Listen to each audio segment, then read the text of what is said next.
6월 24일 금요일 아침입니다. 오늘 묵상할 본문은 사무엘상 30장 21절부터 31절입니다.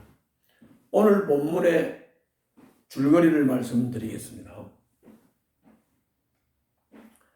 이제 아말렉을 추격해서 승리를 거두고 자식들과 아내와 소떼 양떼를 다 되찾아서 많은 전리품을 확보하고 그리고 이제 돌아왔습니다. 돌아왔는데 전쟁에 참여한 일부 군인들 중에 악하고 야비한 사람들이 그 전쟁하러 600명이 가다가 200명이 지쳐서 못 가게 되므로 그 사람들은 남아있고 400명만 갔다고 그랬죠. 그런데 그 낙오한 군인들 200명에게 전리품을 주지 말아야 한다고 주장을 했습니다. 그러나 다윗은 모든 사람에게 공평하게 나누어 주어서 기쁨을 함께 나누고 즐거움을 함께 나누며 축제가 되어야 된다. 이렇게 달래고 설득을 해서 그렇게 했습니다. 다윗의 이러한 조치가 이스라엘의 율례가 됐다. 규례가 됐다. 그랬습니다.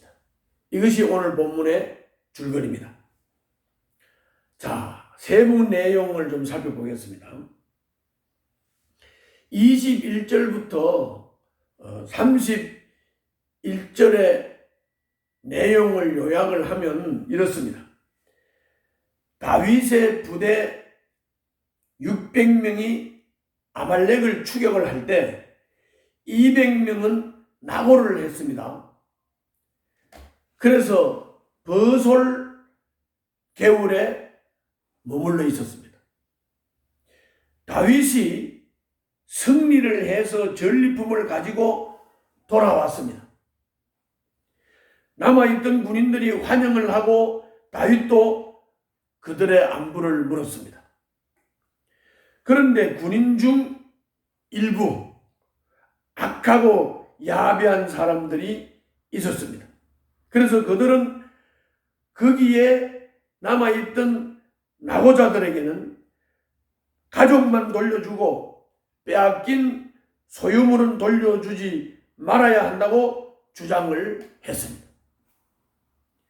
그 군인들은 전쟁의 승리를 자신들의 공으로 돌리고 전쟁에 참여한 사람만 전리품을 가질 수 있다고 생각을 했습니다. 그러나 다윗은 승리를 주신 분은 주님이라고 선언을 하고 전리품은 대가가 아니라 선물이기 때문에 출정한 자나 남은 자가 같은 몫으로 가져야 한다고 선포를 했습니다. 이스라엘 백성은 이후로도 다윗이 정한 이 원칙을 율례와 규례로 지켰습니다. 다윗은 전리품 일부를 다윗과 교류하던 유다의 여러 성읍의 장로들에게도 보내며 같은 메시지를 전달했습니다. 그 부분을 본문을 좀 읽도록 하겠습니다. 23절부터입니다. 23절부터 31절. 그러나 다윗은 그들을 달랬다. 그러니까 그 악하고 야비한 사람들, 거기 남아있던 사람들에게 전리품을 나눠주는 것을 못마땅해 하는 사람들, 이 사람들을 다윗이 달랬다는 겁니다. 동지들, 주님께서 우리를 지켜주시고 우리에게 쳐들어온 습격자들을 우리의 손에 넘겨주셨소. 주님께서 우리에게 선물로 주신 것을 가지고 우리가 그렇게 처리해서는 안 돼요. 또 동지들이 제안한 이 말을 들을 사람은 아무도 없어. 전쟁에 나갔던 사람의 몫이나 남아서 물건을 지킨 사람의 몫이나 똑같아야 하오. 모두 똑같은 몫으로 나누어야 하오. 다윗이 이때에 이스라엘에서 정한 것이 율례와 규례가 되어 그때부터 오늘날까지 지켜지고 있다. 시글락으로 돌아온 다윗은 전리품 가운데서 얼마를 떼어 그의 친구들 곧 유다의 장로들에게 보내면서 그것이 주님의 원수들에게서 약탈한 전리품 가운데서 떼어내어 선물로 보내는 것이라고 밝혔다.